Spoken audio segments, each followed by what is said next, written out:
Hi, my wonderful sweet babies. It's Destined Choice, and you're listening to my podcast, Time Out with Choice. But I wanted to get on here and speak about mental health and my mental health overall because let's be honest, y'all. We in this fucking pandemic, and like I always say, the government trying to fucking kill us with all these damn GMO foods and shit, and all this bullshit they putting in the air, and all that fluoride bullshit they're putting in the fucking water, and we all gonna die eventually. But it's okay, because at the end of the day, at least we got hope. At least we got hope that this pandemic is going to be over soon. But let's just say that ever since the pandemic, a lot of us have been forced to deal with our damn mental health. And a lot of us have been forced to really realize a lot of our deep-rooted issues. One of my really deep-rooted issues that I've never really talked about is that I have really, really bad ADHD.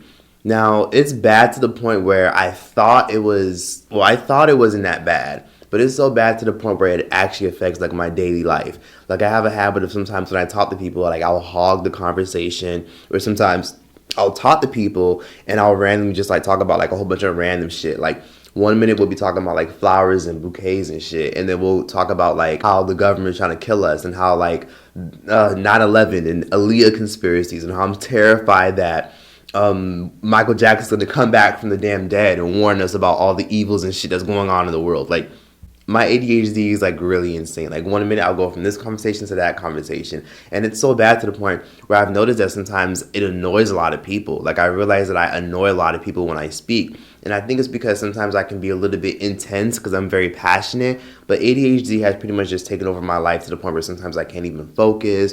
I can't even get work done. It's just an overall struggle. Like sometimes like I'll like literally like I just heard something outside and now I'm just like, what's that? Is that a ghost? Like, it drives me crazy. And what's even worse is sometimes even with watching movies and TV shows, like ADHD is such a common thing that I'm pretty sure a lot of y'all watching this don't even realize that when you watch a movie or a TV show, you can't even fucking focus on that shit because when it comes to a movie or a TV show, it takes like an arm and a leg just to sit there and focus. Same thing with YouTubers. Like a lot of us have short attention spans of YouTubers. Like you'll watch a YouTuber and then you'll be like, I'm bored. And then you'll start skipping, hoping that the bitch will hurry up and stop boring you. Or you're skipping 15, 20, 60, 40 million seconds, hoping that the boring ass bitch YouTuber is going to say something that's going to be stimulating, or you'll run to the comments, or you'll go on Twitter, or while you're watching a YouTube video, take out your phone, play the video on your laptop, and you'll just kick back, and then you'll forget all about the video, then you'll get on a whole fucking like binge session on TikTok, and then you'll start doing advice, like it's just so much, like I'll start listening to advice videos, and I'll start going on Reddit. It really ruins my life. So I started taking medication for it. I started taking things like Adderall recently for the first time ever in my life, even though I've taken it like one time before. And I decided to just make it a big part of my life because I just can't focus. I can't sometimes get my mind on track, and it even prevents me from even getting YouTube videos done or podcasts done. It's so annoying. Not only do I suffer from ADHD, but I also have really bad social anxiety. Now, when I tell people this, they're always just like, what? I would have never thought. You get on YouTube all the time and you're on social media. And I'm like, yeah, but that's different. Like, I fuck with y'all. Like, I fuck with y'all the long way. Like, I like to interact with y'all, like to speak to y'all and everything. But, like, going out in real life, it's painful as fuck. Like, meeting new people really, really bothers me. It makes me uncomfortable meeting new people because I'm thinking that they're probably, like, judging me, or they're thinking that I'm talking too much, or I think they think I'm overwhelming, like, it's too much. Like, I'm too much all in my own head. So sometimes it's hard for me to interact with people. And then not only do I suffer from social anxiety, which, by the way, is so crippling, it basically stops you from living your fucking life. And if you want to know more about social anxiety, here's like a nice, swift breakdown. Feeling extremely self-conscious and anxious in social situations is usually diagnosed as social anxiety disorder. This type of anxiety disorder causes individuals to become so fearful that they are not able to handle the stress that comes with everyday social activities. Approximately 15 million people struggle with social anxiety disorder. One ADAA survey showed 36% of participants had symptoms for over 10 years before seeking help. One aspect of social anxiety is the extreme fear of being judged. According to Kokovsky and Endler, if you have social anxiety, you'll constantly worry about the way you look or act and what others think of you. Your greatest fear is of embarrassing yourself in front of others. A shy person, on the other hand, will only worry about being judged in certain situations, like in public speaking or when meeting someone new. 2. Your anxiety feels out of hand. There are times when it's normal to feel shy or nervous around other people. For example, when you move to a new school or have to perform in front of an audience. But social anxiety is irrational and unwarranted. You may feel distressed about things as simple as making eye contact with someone, using public transportation, or eating in front of other people. With the constant fear of people's judgment, you may even be afraid to do well to avoid drawing attention. You don't pitch ideas at meetings, raise your hand in class, or join clubs because of how much anxiety it creates. And also, I want to point out that a lot of people don't know this, but I grew up in a very strict Caribbean household where my parents didn't let me do shit. Not shit at all. Like, they did not play that. Like, they didn't let me sleep over at a friend's house. They didn't give a fuck if the person lived next door. My parents would always be like, oh, nope, sorry, we don't know that person. Nope, you can't sleep over there. Oh, nope, sorry. Unless it was with family, I couldn't sleep at anybody's house.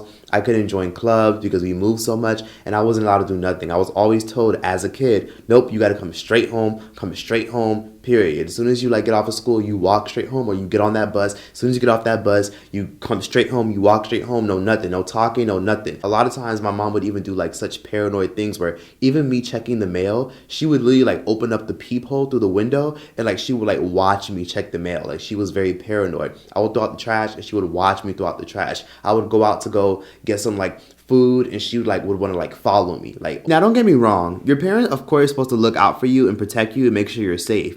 But because she was so paranoid and because I was deprived from a social life, it was very difficult for me to interact and socialize with the actual world. Hence why my social skills are very, very, very poor. And it's very rare for me to make friends at all because of how socially awkward I am. It's almost as if like I'm terrified of like stepping out into the real world and feeling the energy of the real world. So it's a little bit weird. So sometimes that messes with your energy, and then on top of that, I'm also an empath. But I'll get into that a little bit later. Yeah, that's social anxiety. That's literally my life. And normally it's hard for me to connect with certain people unless we have a lot in common. If we don't have a lot in common, or if we don't click on the first conversation, more than likely I know that we're not going to get along. And it's fucked up, but sometimes you want to be able to talk and interact with everyone with confidence without being, paranoid or having, anxious feelings about like whether or not they fuck with you, or whether or not they don't like you, or whether or not they're just not going to talk to you again. It's just a lot of shit. So not only do I have social anxiety and ADHD, I'm also an empath. And for those of you guys who know what an empath is, I'm pretty sure at least 10 to 15% of y'all watching this are what we would like to call an empath. So an empath is basically like a spiritual person who can feel people's energy. Like, you guys ever just meet someone, shake their hands, and you just feel like a bad vibe? Or you guys ever just sit down with somebody and you already know, I don't like this person? Or you ever like walk into a business or meet a guy or a girl that you like and just be like, like as soon as you sit down on their couch or you sit in their car, you just be like, I don't know, but I don't like you. Or you ever just like feel so drained after talking to somebody, like you feel drained, or after you finish talking to somebody, you just get anxiety and like a sense of like nervousness, or like when you're talking to somebody and you say something that irritates them or pisses them off, you could just feel their energy shift and change. Like, they're angry at you, but they're just not saying anything. That's being an empath, where you could feel someone's energy and you take it on, or you like absorb their energy because you can feel it. Or sometimes you guys ever just interact with somebody and they go from talking to you about whatever, you guys get along, and they just start opening up to you about their whole life story. That's a good gist of like what an empath does. An empath is someone who has empathy, meaning they can empathize with you. Like, because their presence is so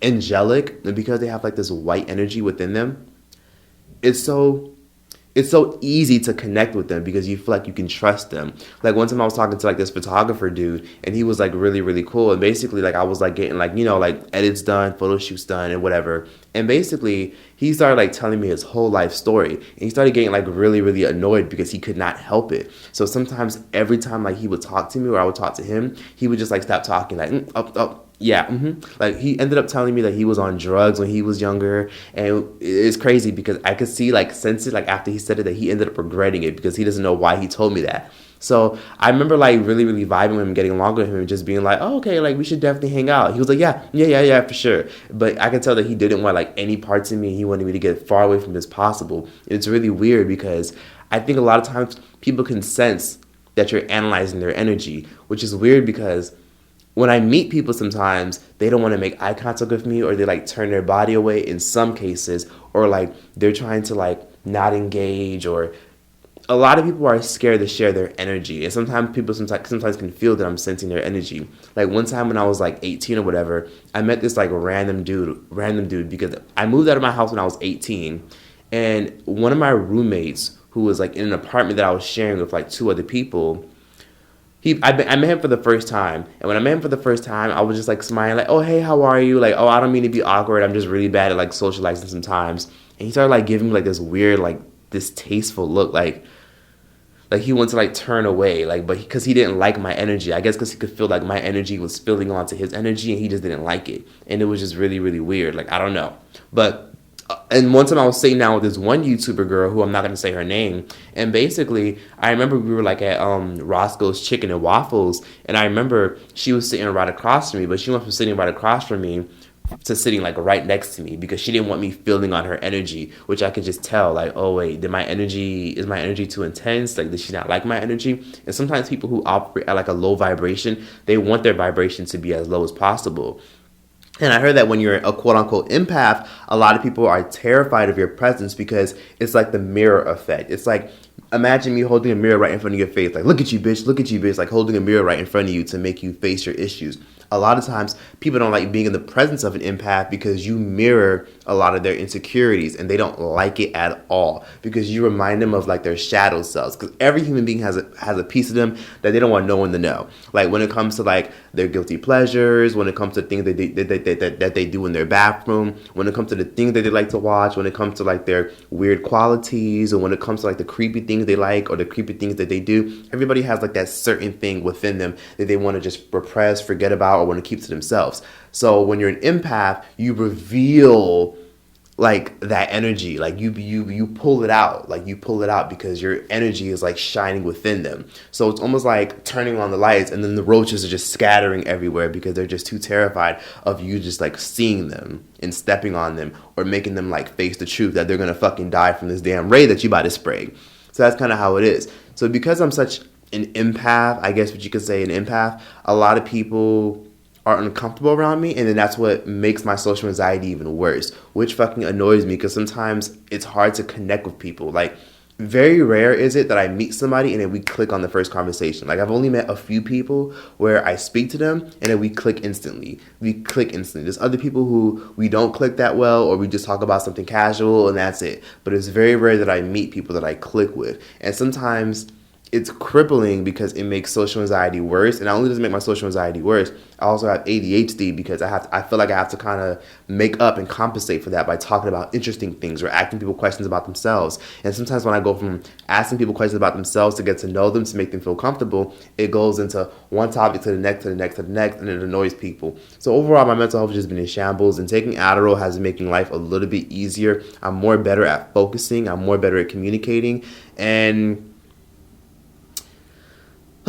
ADHD has really got me to a point where not only does it affect like my social life, but it also affects me being able to focus. Like, I'll have like a random brain fogs out of nowhere. Like, I'll literally just be sitting down ready to like get some work done, sitting at my computer checking emails, getting work done, and then I'll just get like a brain fog, and I'll just like be like I'll just be like this, like just like thinking about like random shit that happened like 10, 12, 15 years ago. And I'll be like, how the fuck did I remember that? And then I'll go like in a deep rabbit hole just thinking about it. And it's a mess.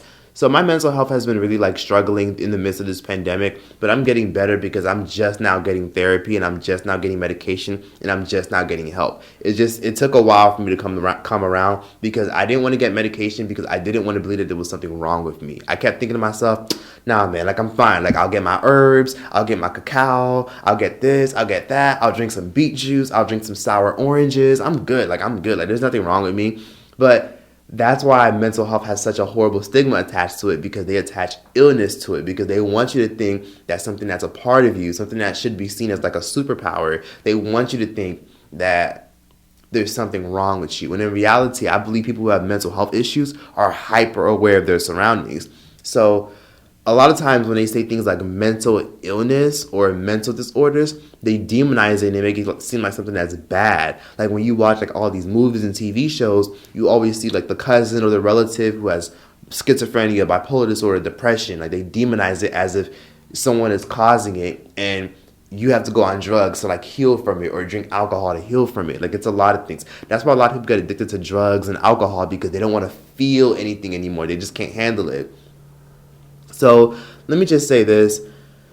Mental health is not an evil thing. It's not a bad thing. It's just something that's just part of your brain, something that's part of your life, and you got to deal with it. You might say, oh, I can handle it. I'm fine. I'm not going to get help. I'm not going to get diagnosed. No, you need to get diagnosed. If you're dealing with depression, you don't have to take medication, but you can get therapy. If you don't want therapy, you can do cognitive behavior. Like, you can do things to help push you out of your elements, help you deal with it, to help cope with it. Find a coping mechanism, find a hobby, take a cooking class, take a fencing class, do something. You don't have to take medication and you don't have to go to therapy, but it would be beneficial if you try to do something about it rather than just sit back and just deal with it and just act like it's not an issue. Because you know what they always say, the more you try to bury something in, the worse it'll get. You know what I'm saying? It's like trying to bury a dead body in like a 2 feet hole. You can't just bury a dead body in a 2 feet hole. That shit gonna stink up the whole fucking place, and then you gonna have mold and mice and bed bugs and maggots everywhere and shit. Like, you have to actually deal with that.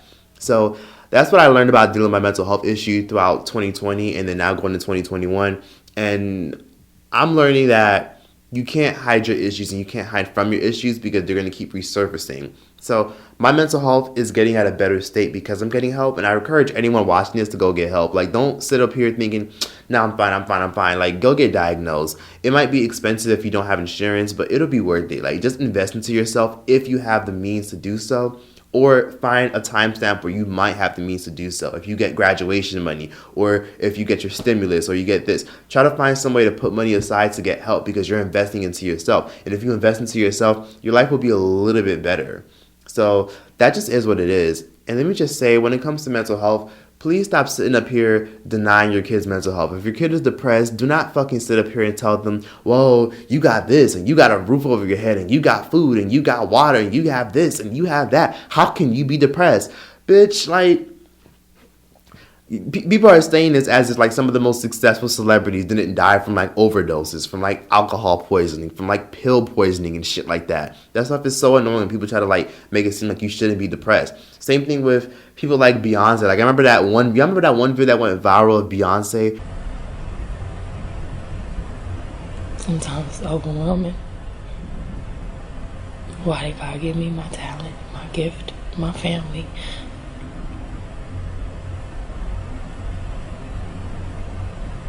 I know you're not supposed to question God. Where she was like, why did God give me this talent? Why did God do this? Why? And people were clowning her and was like, well, at the end of the day, we struggling and you're rich and famous, you're rich. And it's just like, see, this is why a lot of people have issues with like talking about their mental health. It's because people sit up here and think that just because you have money, you have health, you have food, you have family, you're married, or you have kids, you should be the happiest person on earth. Happiness is within. It's not what you have. It's within. You have to find it within you. So that's all I'm going to say. And let me just say it again. I don't know who needs to hear this, but mental health is not an illness. Mental health is something that you should consider, take in, and take care of and cherish, because that is your life. And you are a reflection of your reality. If you're out here doing fuck shit because of your mental health, if you're someone that's like schizophrenic or bipolar, or you have social anxiety, you're literally gonna ruin your fucking life if you don't do something about it. Don't try to hide it. Don't try to be like, I'm fine. It is what it is. You know, a lot of people watching this have told me, like, I've talked about being an empath before. When I talked about Summer Walker and her social anxiety and how she doesn't like hugging people and how she didn't really want to interact with her fans when she did her little meet and greet. Basically, a lot of people were telling me how when Summer Walker had like her whole social anxiety, a lot of people were telling me that they have that issue as well when they can't hug people, or sometimes when they go out to the grocery store, they're like nervous to even like connect with the cashier. There are some people who are so nervous to the point where they can't even order their own food. Like, you guys ever hung around someone where they tell you to order for them, or you guys ever like been around somebody who's hella confident and full of themselves, and then when they're around other people, they get really, really awkward and like nervous and shy? That's because they're trying to like protect their energy, or they're not trying to protect their energy. They don't have control over their energy and they can't help it. Or sometimes they have a hard time connecting with the real world. They're too aware of life. Like, you're too aware of like the wind, or you're too aware of everything that's going on. It's almost like a vampire. Like, a vampire has heightened senses. Like, they can feel things. Same as like a dog and a cat. Like, you guys ever know like how a dog, like, their ears go up whenever they hear a sound? or like their hair stands up whenever they feel a certain energy, or their hair stands up whenever they see a cat. That's what it is. Humans are the same way. Like, you're sensitive to certain things, and when you feel certain energies, you can't help but to react. People really underestimate the power of animals and shit like that, but that's all I'm going to say, and I hope somebody gained something from this video. Hope you guys enjoyed this podcast, and please understand that I'm going to be coming really, really hard for my podcast. I'm going to be stepping my podcast cookies up, because a lot of people have been really telling me that they really miss my podcast. They miss listening to me on their, ride to work, as they're going to work and stuff like that. And I want to give you guys more to just listen to, because I'm sure a lot of you guys are just over me just eating and talking shit and talking about celebrities that a lot of y'all don't fucking know or care about. A lot of y'all just want to hear me speak. A lot of y'all just want to connect with me, because people have always told me that they're just drawn to me. They don't know why, and I really do appreciate that. And let me just say that I'm coming back 10 times harder with these podcasts. Thank you guys again. Make sure you guys follow me on Instagram. Make sure you guys check out my Patreon. It's Choice TV. You can find it in my YouTube links or whatever, description box or whatever. Thank you guys so much. I appreciate all the support. I never take anything for granted, and thank you guys so much for just loving and accepting and appreciating me for who I am. Love you guys.